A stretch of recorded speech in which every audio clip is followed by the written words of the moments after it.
Hello everyone, welcome back to the For Healing Girls YouTube channel. My name is Amodola Dodu and I have in the studio with me Diwang and I. Diwang and I. Diwang, Happy New Year. Same to you. Happy New Year's. Diwang has been promising to come to my house since I gave birth. She only came once. And today she appeared here because we're talking about Hyperemesis Gravidarum HG. But you're welcome. Thank you so much. Our discussion today is on surviving HG in Nigeria. HG is a form of severe morning sickness that happens to pregnant women, and we discovered that we both went through HG. It was very terrible. I went through it and I kept wondering what was wrong with me, and I had to research it, and then I spoke with my doctor and it arrived that I was going through HG. And so when I spoke to you too, you also noticed that you had also gone through the same thing during pregnancy. But before we ease into this topic, I like to back this discussion with a bit of research so we understand that this is something that people are already looking into, because in the olden days of as far back as about 50 years ago, women still die from HG. Do you know that, Diwang?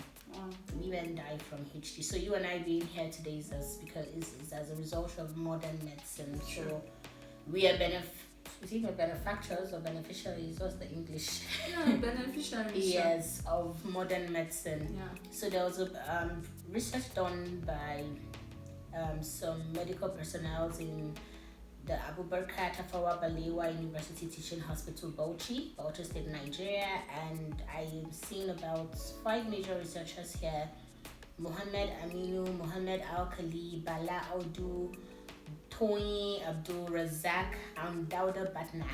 Did you notice something about those names? What? It depends on what They are all men. For. Yeah. And this is a women. this is an Yeah. issue. They are all men. Thanks, man. Thank you guys. Yeah, thank you so much. They're all men, and they did a short research to just see the prevalence of HG in women in northeast Nigeria, and this is their finding. They observed that HG among pregnant women in the study was about 44.9% of women in their study had HG, and the women were between the ages of 21 to 35 years old, and their conclusion was that HG is a common problem in pregnancy, with almost half the number of pregnant women at booking affected. So if 44.9% of women in this research had HG, then you can imagine how many women are out there suffering silently. So if you're wondering what HG is a severe form of nausea and vomiting during pregnancy. It's not the normal Nigerian movie of, oh, I'm pregnant, and then just the girl doing, and then, this is hell. I went through it firsthand, and oh my god. Yeah. Do you want how many years ago yours?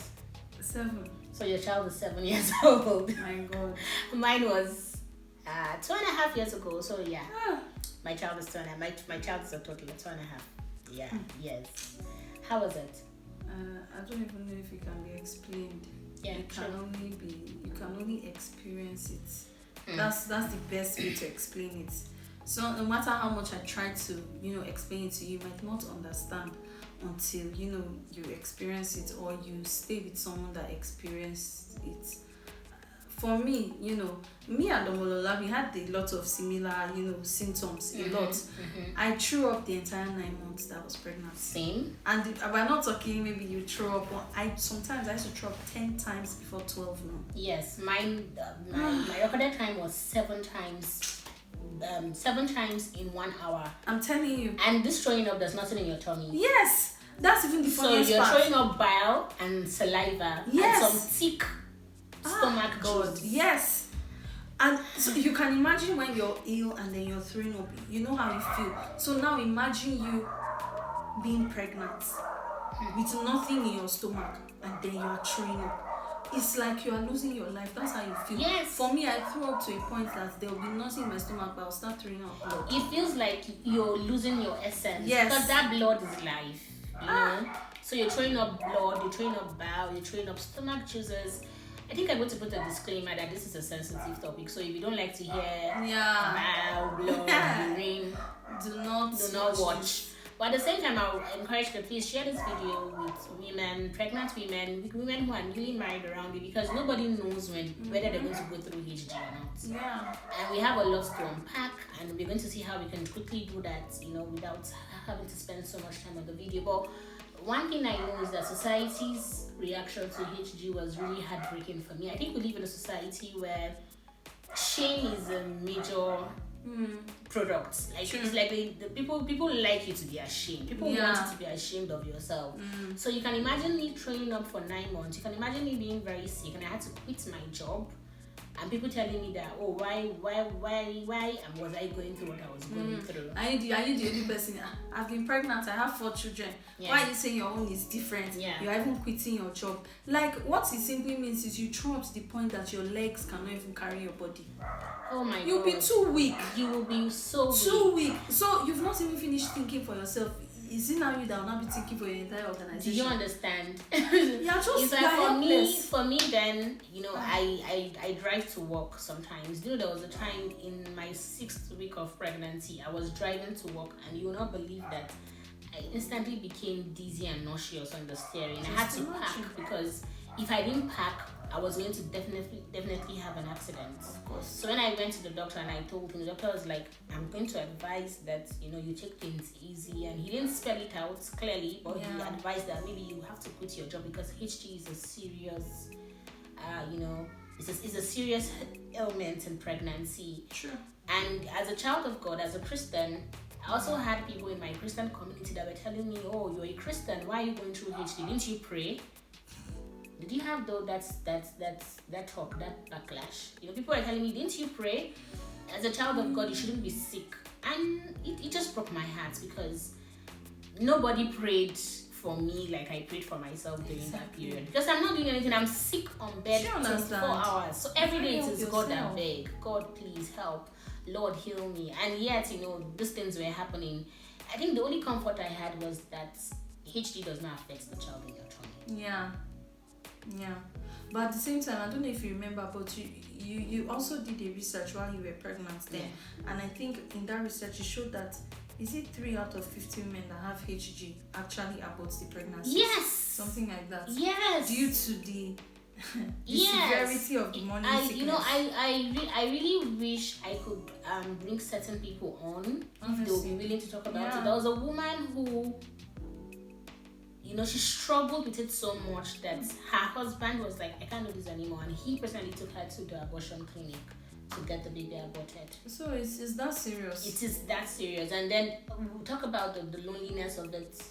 That even your spouse does not totally grasp. You might have a loving husband. Like my husband was really supportive. Yeah. But no one can truly grasp the concept. You're totally alone. Yeah, and I feel like this can lead to another topic if we're not careful, which is like maybe premarital counseling before you get married. I mean, no shades, to people who like single mothers and all. But imagine that you are getting married to somebody, and then some of these things are supposed to be discussed. So I feel like sex, pregnancy, these are issues that are supposed to be discussed during premarital counseling. Because if you do that, it might give you like a bit of, an understanding what to expect. Because you don't have these conversations. A lot of churches, I'm a Christian, so I'll use the church as an example. A lot of churches, premarital counseling, most times are bothered about 2 things. Are you born again? Are both of you having sex? And then they don't delve into depth. Do you understand? Because now imagine a newly wedded couple going through this. And funny it's a lot. Do you know that it breaks my heart that Nigeria does not have a very good research base about these things. There's no funding, there's no even awareness for it. But when I was browsing about this as regards, I think the UK or somewhere, that people that have HG sometimes end up having to divorce their spouse. It's because it's one of the factors that comes with HG for some people, that they end up having a divorce, because you're down, you're pissing on your body sometimes because you don't have the strength to stand up. You're puking and vomiting on your body. You're so weak you can't eat. At that moment, if you're married to someone that does not love you, it's going to show. Yes, or someone that does not support or kind. Just imagine that, like me, for me, I got married and then I got pregnant in less than 2 weeks, and then just imagine my husband having to deal with that.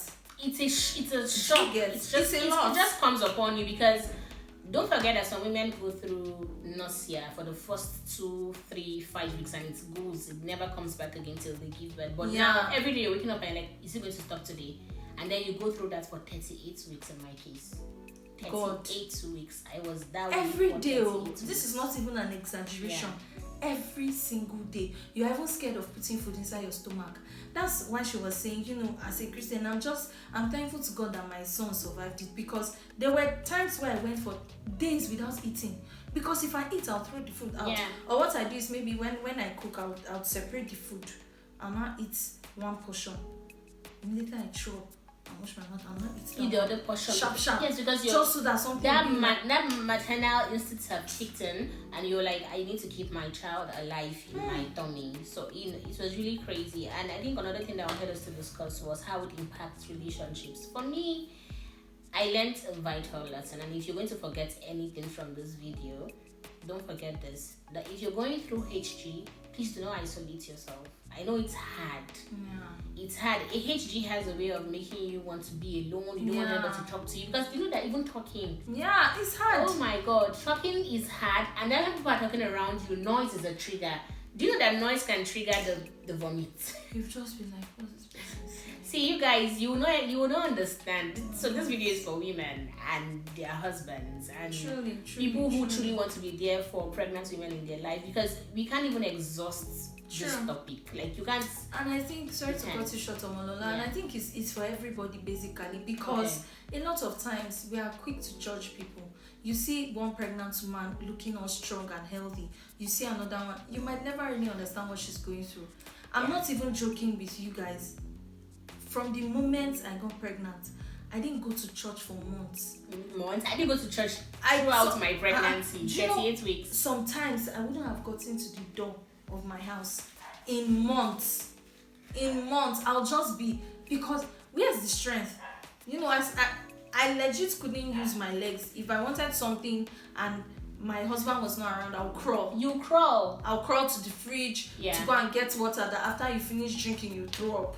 I will drink it. There was a time, I think I told you about how I passed out in the bathroom. And even oh my God, I passed out. Nobody was at home with me. So nobody. My husband had to work, because if he didn't work, how were we going to make money to take care of the coming child? My mom was in a different city. I was the first among my friends to even get married and have a child. So they didn't even understand that, and I didn't have anybody around me. Nobody was with me. Nobody. My nanny, or rather my help, she comes and she goes. I didn't have a living help. So thinking about it now, it's and sometimes the whole thing just sort of backfires on the spouse, because there's nobody. For hours you are just left alone with this thing, and then, like you said, your husband has to work. I know you were trying to say something about how it even affects relationships. But where I was going to was how I had to hold urine all through the day, and I had to wait for Daniel to come back at night. So basically carrying me to the bathroom to go and ease myself, because I could not stand up to the bathroom to go and ease myself. I either needed him to hold me or to carry me to the bathroom and put me on the toilet seat. I think there was a time that I even I had to take a poo, and after that he had to wash me up. So you see what we're talking about, that if you don't have a spouse who is kind and supportive, that's a key dangerous word. I'm careful with the things I want to say, especially regarding like relationships and everything, because I'm currently separated in court for a divorce, and sometimes I think about it. I feel like this thing contributed to why my marriage didn't work. A lot of other factors, but this because, like I said, newly wedded couple, I'm 25, he's 27, then you just come up pregnant, and then you are sick. They can't understand it. Like, you're supposed to be, men supposed to be in that honeymoon phase. Do you understand? And a lot of times, whether we like it or yes, men are not built emotionally to a large extent. They are very logical people. But again, so they are not built that way, or they were not nurtured that way. Okay. I think for me, I agree with you, but I would rather replace use a different the word nurture than build, because I think everybody has emotions. That's true. They don't have that. They were not nurtured. So some things that they are trying to understand it. and it takes time to process. So that's it. So if you don't have, like Omolola said, you don't have an understanding partner, you're going to be on this journey all by yourself, and it's going to even be more difficult. So for you young girls who are not yet married, I'm not saying you're going to go through HG. I don't even pray for anybody to go through what we went through. But you will want to be very intentional about the person that you're going to settle down with, because these are issues. These are, as we say, people have lost marriages because of hyperemesis gravidarum. So let's go back to how it affects relationships. For me, I had friendships that had broken because of HG. Until date, I'm no longer friends with certain people in my life, because when I was down, a friend came to see me, and I threw up 7 times between the space of her coming over to my house to see me and her leaving, and that was just about an hour. She even spoke to a family member who had called to check up on me, because the family member was not even in Nigeria, was outside the country, and the family member had to ask her, how many times have your friend thrown up? And she said 7 times. And the family member was like, that's a lot. 7 times is a lot. Do you want to call her husband so they can rush her to the hospital? Because that family member is also a medical practitioner abroad. This girl was with me. She saw me in the lowest, in one of the most. She saw me in one of the most, low points of my life. And this girl left my house that day. And guess what? She never called me again. What? Shout out to Shelly. Shelly. Her name is not Shelly. No, shout out to Shelly, because that was one of the people. That's your own friend. Sorry. For me, I got married and moved out of the states that my parents were in. And where I was. Shout out to Shelly. Shelly, shout out to you. The real MVP. Thank you so much. Thank you so much. Because Shelly would leave her house, shop at my house, help me clean my house, cook food. Food sometimes. I wouldn't want to eat the food in my house. Shelly would take me to her house. The mom would cook. Whatever. I'm so jealous of you, because my friend never called me. She sent me a message one day when my child was already born, and she's like, "Oh, I'm sorry. I know you feel like I was not there for you, but I was also going through my stuff, and that's fine. Don't want to think about it. I'm over it, or am I?" But I also had friends, like I had Tokpe, I had May, I had Gwen, I had Buki, I had Coco, I had Debbie, who some of them were calling me from outside states. What of them your cousin? How can I see? She's the real. I'm keeping her because she's the real MVP. I cannot forget Wumi. Like Wumi was the one that comes to my house. Thank you, Wumi. I'm keeping Wumi aside because I'm trying to talk to you guys about the importance of having family and friends around and not isolating yourself. Reach out to people. So Tope, May, Buki, Gwen will come to my house sometimes on Sunday. Like maybe they did it just 3 times, but that 3 times meant a lot to me. Yeah. Come to my house after church on Sunday. They'll bring Chicken Republic or Kilimanjaro, or snacks, and then I used to like very cool things. They'll bring cool stuff. Gwen's husband one time came and gave me a pedicure. So I had people around me, but I also had people who stayed away from me, and that really broke my heart. So that's one way that it affects your relationship. Sure. But thanks to people like Shelly and like Mumi who come and clean up the vomit and cook for you. Because to do that is not easy. It's not easy. It's not easy. So what do you wish you would have done differently during HG? I wish I was more educated about it. And I wish that my partner was also more educated about it. I think it would have helped because, like you said, I really didn't understand what was going on with me and my body. At some point, to be honest, I got tired. I had to even ask the doctor, maybe there's some underlying sickness. Just tell me, my heart can take it. Even if it's cancer, you saw something. Because I don't understand why I'm pregnant and feeling like this. Like, it's too much for my body to carry. Because, like you said, sometimes I'll just wake up and see myself in the hospital and hear that I passed out. Yes, and I was was it drip? Or what do they call it? There's one other one like that. I can't remember. What's the name? I was on drip, I think, twice. Same here. So I just wish, because to be fair, I feel like I saw the fear in his eyes because he too didn't understand. I remember one time he said something. He woke me up one night. He was even crying. He was like, what's the point of, having a child if the mother is not even alright? It was like, it has become too bad that he feels like we need to even take it out. I think then I was like maybe 5 or 6 months, because I was already frustrated. I was so weak to the point that I couldn't turn myself. If I was sleeping in the night, I would have to call his name out, with the last strength I have, and tell him to turn me over. So now this even leads us to other things. So how can you even still be going through this and then be intimate with your spouse? There's that part. I was in a group chat of women who were going through HD then, and I was so heartbroken to see women who were going through HD, and they had to be talking about how their husband is still asking them for sex. Yeah. Their partner is still telling them that they needed to be there for them sexually, and that just broke my heart, because I was or rather I am blessed, unfortunately, that I had a husband who totally understood, and he saw how broken up my body was. Like, I'm growing another human being inside of me, and I'm broken physically, emotionally, and I'll go weeks without. I went, I think the highest I had gone then, one time I went about a week and some days without bathing. I did not have the strength, and my husband was very busy. He had a bank job then, things were very, very busy for him. And so he will come back home and then he will brush my teeth for me. He will ask me if I beaten, and I'll just tell him yes, because I didn't want to stress him. I can see the stress on his own face too. But weekends, he had to buy a stool, a plastic stool from the mall, and he would sit me on the stool, and I'll just be like this. When you're dizzy and you're just going this way, you get, and I'll just be there, and he'll on the shower and he'll have to beat me.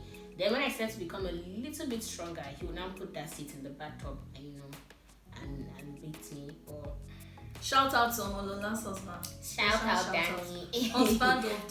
Husband of the month. He'll say I don't call him Danny, but really, let's talk about coping mechanisms. Did you have any coping mechanisms at all? To be honest, I didn't. I was just waiting for 9 months. I'm like, God, so that this way I'll just be crying. Let this 9 months just reach. In fact, I got to a point, I think when I was 6 months, I became very sick, and then I had to come back home to stay with my parents. And my mom saw me go for I think a week. I wasn't eating food. If I managed to put anything in my system, maybe malt. My mom got so tired. She met a nurse in General Hospital and asked the nurse that, is it possible for them to do a CS or to remove the baby and incubate the baby? And she said, so that this child will not come and die of hunger for lack of, because she saw how broken down you were. Yes, I couldn't even, it was just a lot for my body to carry. I don't think I had any coping mechanism. Maybe I would say family, because it sort of became better when I came back home. Yes, when I was with my mom, when I was with my siblings, at least I had help. When I was married, it was just me and my husband. I didn't have anybody aside Shirley that came in, to see me. I didn't have anybody. Nobody really came to see me. So it was just me. Same. You get, so when I was with my mom and my God, it was even better. My sisters, they would try to do things to make you better. My dad would just, the way I was looking horrible and scattered, my father would drag me to the mall like that, and just try to just make me happy, and then just having people around me. I think it's sort of, to be honest, that's one of the things that was one of the coping mechanisms. Yes, family that were supportive, because for me, as I said, my mom was out of town, and I didn't have anybody. Truly, I didn't have any family except Wumi. Wumi is my first cousin.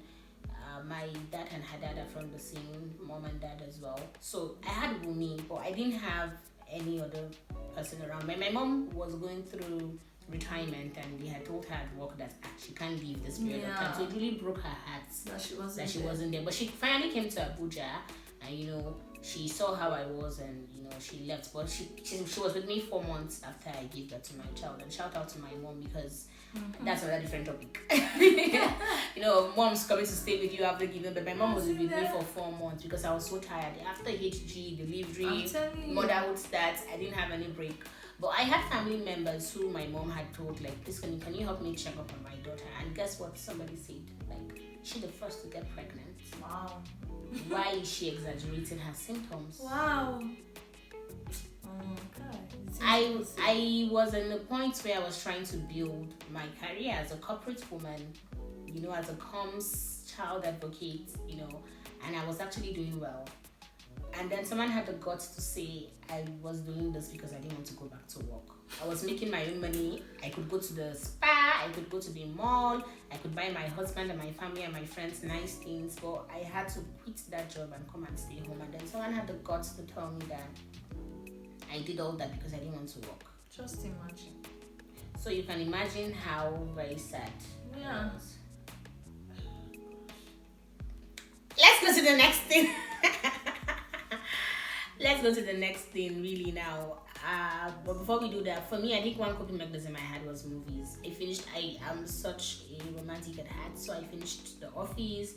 I finished a lot of rom-coms. I did what's the name? Like I just on them and I just stay on the bed and and it's just going. It almost felt like I was having I switched off my phone for like 3 months. What are you saying? I did that too, and some of my friends were angry at me for doing that. Please, I apologize again, you guys. It's not like we don't want to reach out. So if you didn't have my husband's number, then you will not be able to reach me. Now let's go to the part 2. Not really part 2, but to the core of this. Session. Now, mental health and the healing process for you. What was your mental health like? Sorry, you guys. I'm going to be really real. We are in Abuja, and it's currently about 31, 32 degrees. NEPA had taken the lights. If I on the gen sound will come into the video. So it's really hot, and we're both wearing black. Who sent us what they want? What are we mourning? What we went through. Yeah. Okay. So yeah. So that's why we keep doing this and doing that. And I hope this part of the video is clearer, because I don't know what we are doing or what I was doing and how the mic was off. Yeah, but really now let's talk about the mental health part of it.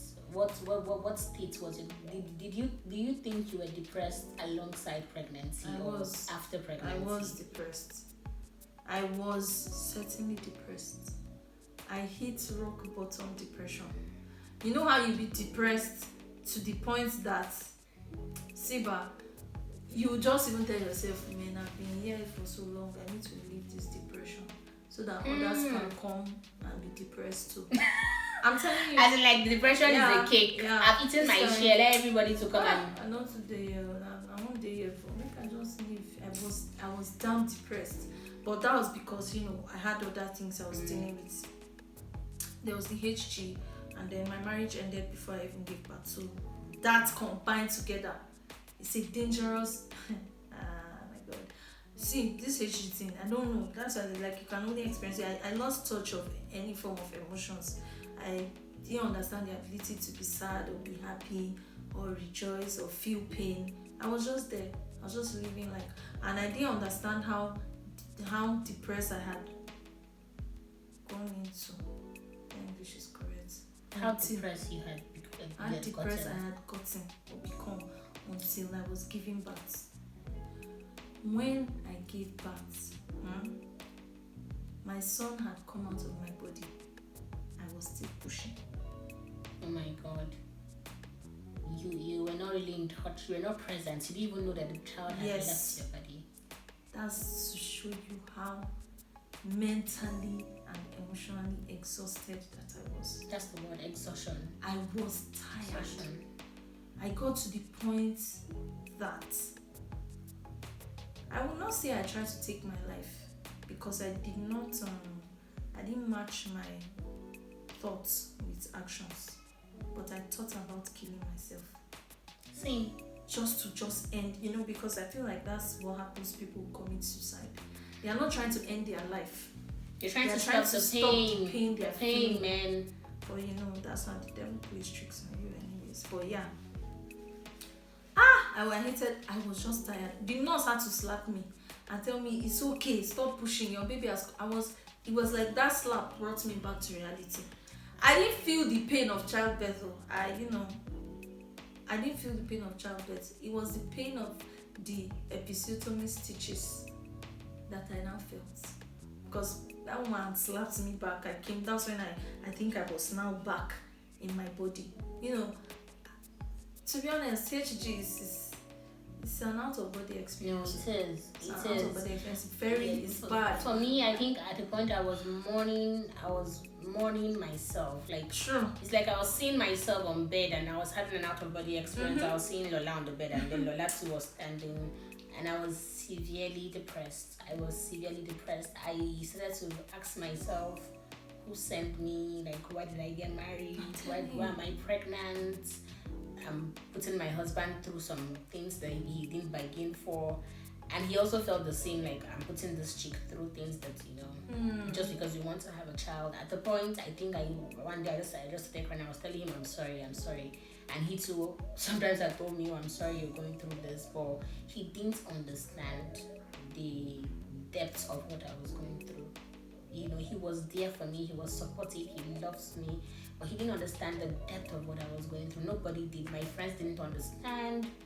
I had lost friendship, and I started to question, I started to ask myself that, wow, so this is what it means to not have people around you, because in as much as I had people who were around me, there's still some people that I felt would have been able to come through and they didn't, and that's, made me feel so sad.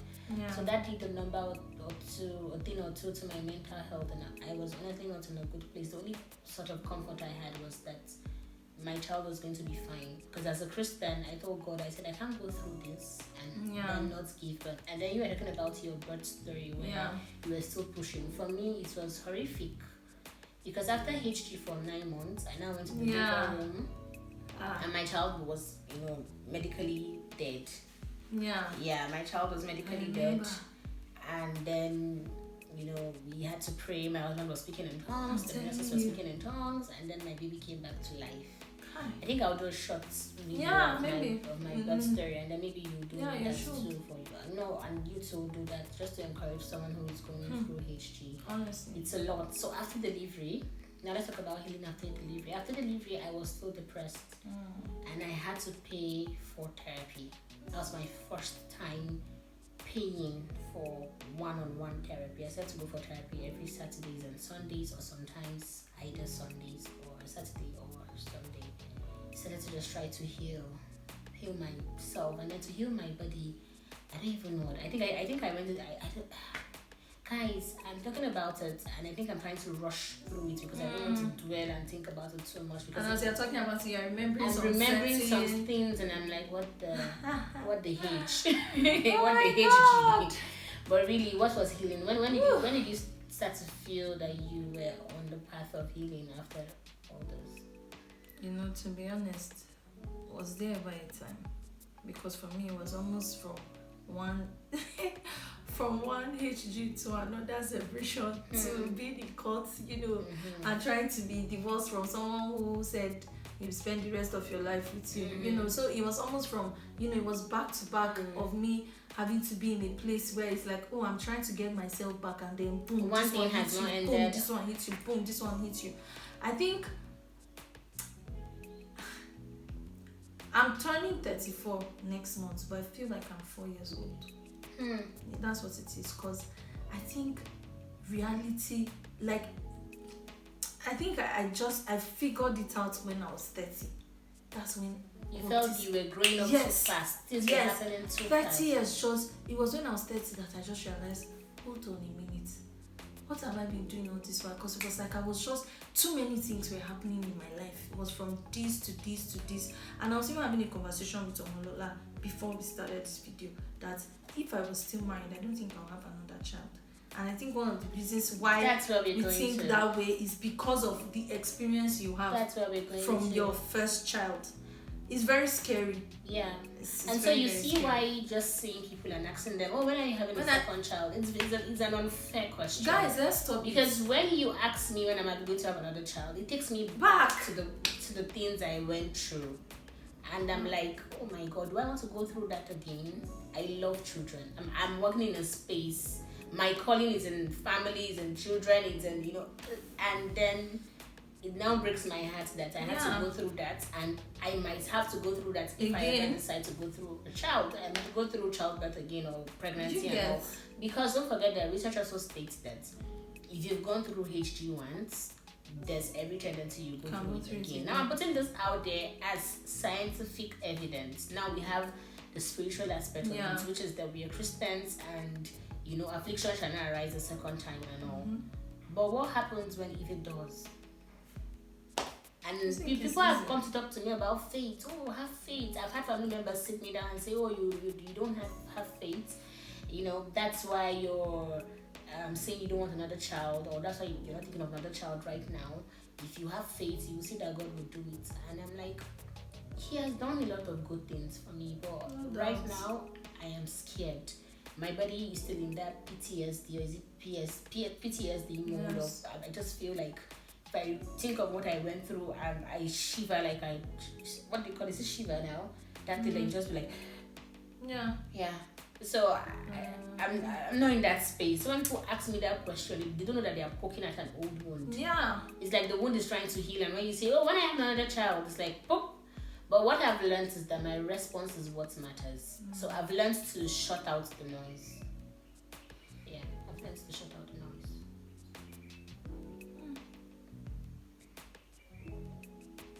You see how quiet we are? Because honestly speaking, it's a lot. As we are talking, it's almost like we are reliving that experience. And for Diwang who went through it, and even like it affected her. I lost my marriage. You get, and like I said, I feel like it's one of the reasons why, because some men, I married someone who didn't really, talk about his feelings.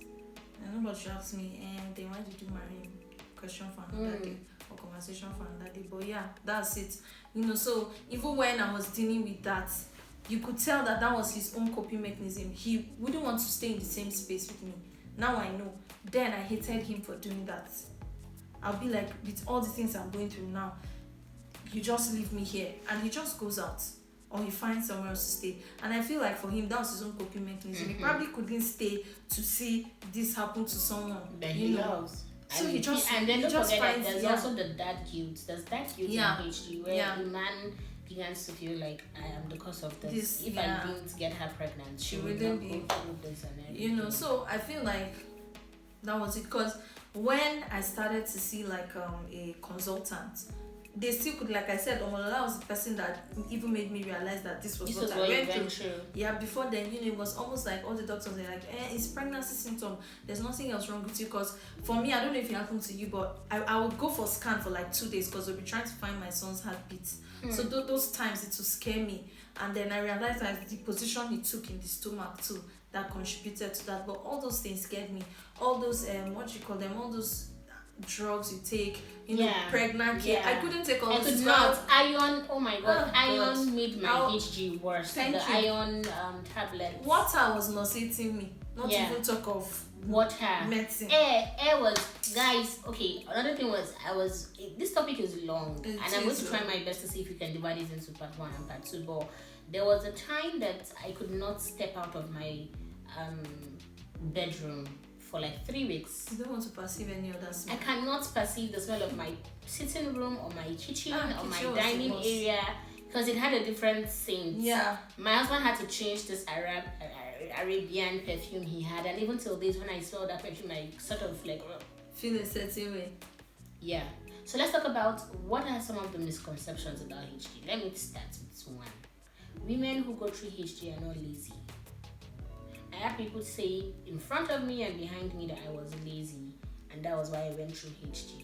I am not lazy. Anybody that knows me knows that I'm quite a disciplined, hardworking young woman. So HG does not mean that a woman is lazy. Yeah. What's another misconception? I mean, and women who go through HG are not dirty. At least for some. You heard on the last my god, I didn't date for me. I more didn't than a week. That one, I was praying. That one, I didn't want water to even touch my body because the smell of the water sort of will make me puke. Yeah. I did not have the strength to sit in the bathroom. I did not have the strength to go and bathe myself. I'm telling you. At that point, you don't even care. Like you can't even. You're not reasoning like a normal person. You're in a world of your own. You're in a world of your own. You're alone in that world. Yeah. And then I think we spoke about hallucination. I was hallucinating and seeing a man coming into my house. Jesus, I saw that one too. I'm telling you. It sounds scary, but I don't know if it's hallucination or I will even stand up. Then I'll look at myself in the mirror to be sure that I'm not sleeping. I'll be like, yes. I'll even make movements. I'll To be like, make sure. Okay. Like, Oh my, Diwang, same. I'm telling you, Same. I did that. It's almost like sometimes I wake up and I'll have to touch my body to be sure that I'm still here. I'm telling you, especially at night, like I told you, I was so weak to the point that I couldn't even turn. And I'll be like, hey, Jesus, I hope I'm not paralyzed. What's happening to me? Same. I'm telling you, I'll not be what shaking my leg. Is it locked person syndrome? There's a syndrome where somebody is alive but cannot move. Yes. Oh Lord. I will not be shaking my leg, or I will not tell my husband then to just turn me or push me, so that I will know. If I now feel it, I'll not be like, thank God. Thank you, Jesus. It's a lot. It's a lot. So now imagine that you marry someone like, I have a friend, shout out to Busayo. Busayo know they chop stale food. You know, and he's a male gender. So imagine you marry somebody like Busayo. You would now have to, how will you be cooking? And what if you guys don't have help? How will you survive? So these are some of the things that you don't talk about. That means is it in your 6 states you manage to gather strength? Me then, if I gather small strength, I'll now tie my nose. I'm not even exaggerating. I'll tie my nose. Shelly can't tell you. I'll tie my nose, enter the kitchen just to cook food for my husband to eat. Make them no talk say the new bride when they go carry from lazy. For me, I could not. That's what I'm telling you people that Omolola's husband, aka Daniel, is husband of February. Honestly, I could not. I could not bring myself to eat. To cook for who? Not Daniel Day. I can't cook for who? Do you want to know? That would have done. That's unfair. Well, so you see, so these are some of the issues that we're talking about, and it's so unfortunate that this happens in a lot of other conversations. Be it child advocacy, be it family issues, be it climate action, be it anything. It's the same thing. You know, the information is not so much. It's not there. The people that know it are the ones that know it. The people that keep knowing are the ones that keep knowing. You know, for instance, if you are a child advocate, for instance, you know, most times when you attend conferences, you attend seminars, you keep seeing the same faces. So it's almost like the knowledge is still within the same circle. Now that's the thing. True. So please, if you see this video, it will be good if you can share it with people so that people would understand. And you know, maybe someone's wife is even going through it, and a person will not say, "Oh, okay." Because to be honest, you can even think that your wife is mad. I'm not even joking with you, because me, like 1 week after I got pregnant, I took a bike from my house. If you live in Abuja, maybe the distance from my house to where the barbing salon was is like maybe from Kubwa to Gwarimpa. If you know even pass safe, I took a bike from my house, just go to the barbing salon and cut my hair. I did not, you know, then my husband was not even around. He just came back and saw that, what happened? I was just tired. I didn't even know. I was just, everything was just because even the medical situation in Nigeria, there's no even awareness there too. So there's no even coping mechanism. The only thing the hospital was telling me was come and take drip. I'm telling you, no counselling, no some doctor. Some of them don't really understand these things. I get that there are some will I say sicknesses that have come up after you went to medical school 15 years ago. Now this is the more reason why you need to keep developing yourself. Funny enough, HG is not new. There's a poet, I'm trying to remember her name as you were speaking. There's an English poet that died from HG. Wow. She was one of the greatest poets. Can you imagine? In England, and so she died from HG. So HG has been there. Women have died from HG. Women have because your body does not have food or water. That's like starvation. People have died from starvation. People die from that. So if we keep talking about this, trust me, Diwang and I have lots of experiences to share. And if we keep talking, you might get bored. Since now we say people don't do long form, but I have my reservations about that. But really, what words of encouragement do you have for any woman who is currently going through a difficult pregnancy?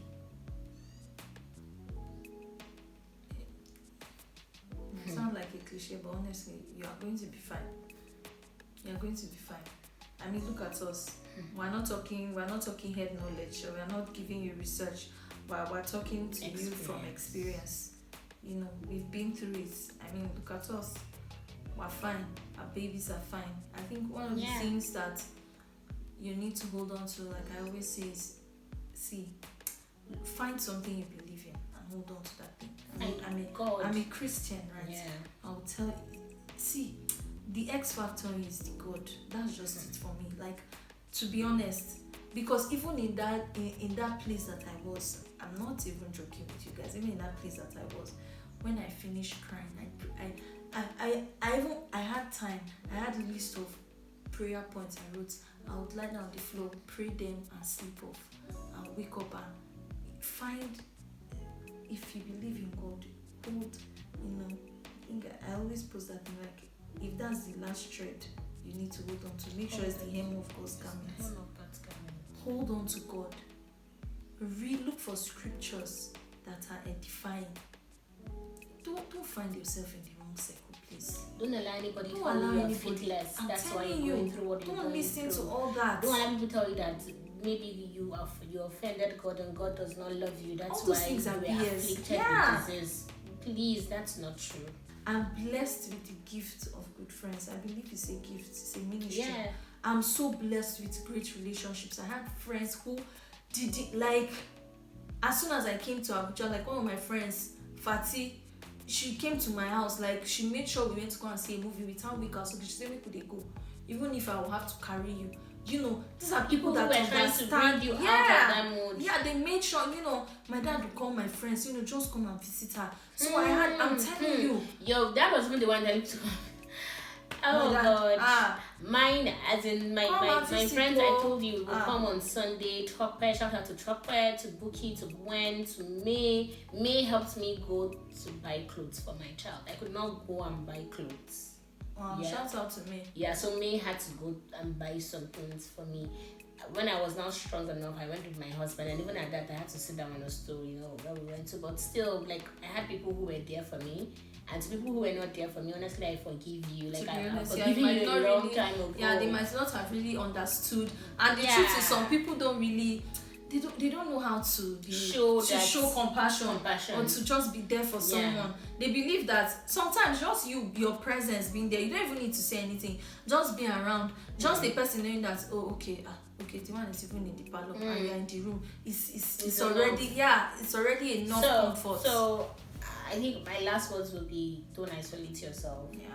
The God factor is the most important, because even as of then, I remembered one time I think I told you how I was sleeping and I heard it clearly. It was like somebody was with me. Yeah. And the person said, stand up and go to the bathroom and go and pray. Yeah. And the only thing you should say is, I shall not die. Yeah. And at that time, I didn't just go through HG. I also went through a bit of what they call it when your blood pressure is very high.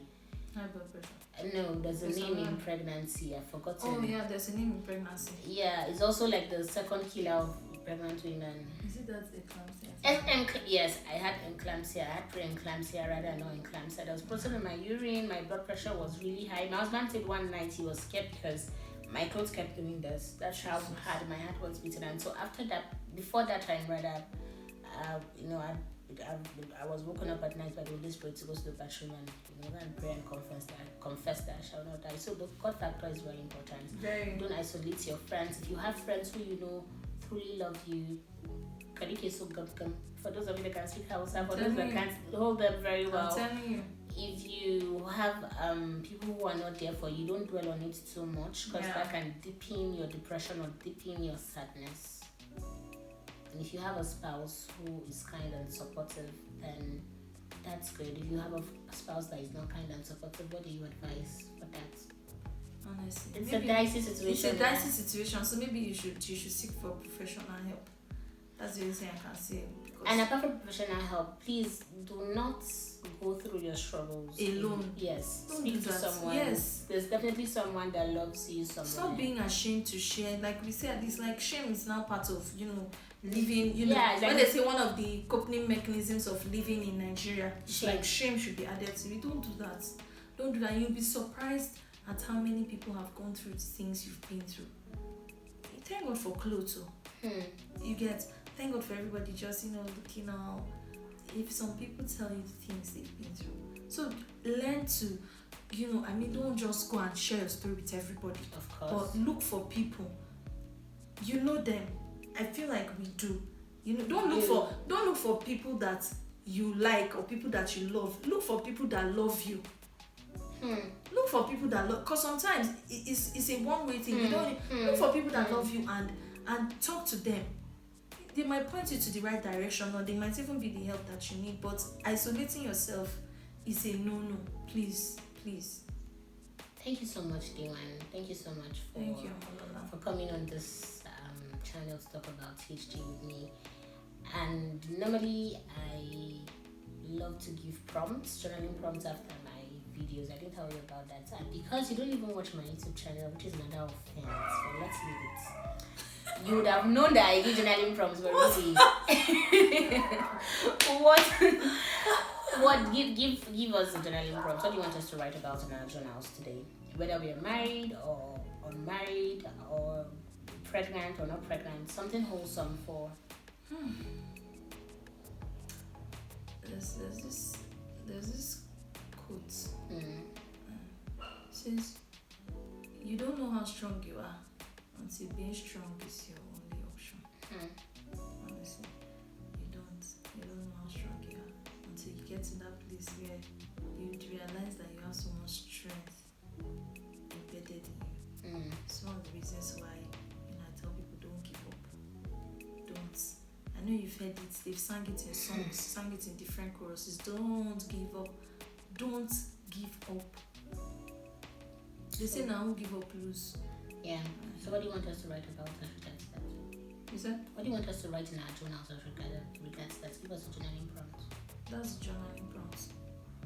We should You write. do not know how strong you are until being strong is your only option. So what should we write about? Should we write about the fact that should we write about times that we thought we were strong, or the only option we had was to be strong?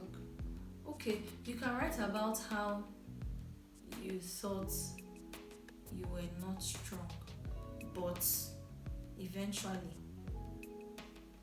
Powerful. I'm going to do the exercise. I'm going to do it today. I'm going to do it tonight. Powerful. Have lots of scenarios already running through my mind. Thank you so much, Diwang. Thank you so much for sticking to this video to the end of this video. I think I'm going to definitely divide this video into two because it's already long. I had timed it, but it didn't work because it's a very emotional topic. So don't forget to subscribe. Don't forget to share this with women and even the men in your life. This is something that someone somewhere needs to hear, and it's going to encourage somebody somewhere. So thank you so much for sticking to the end of the video.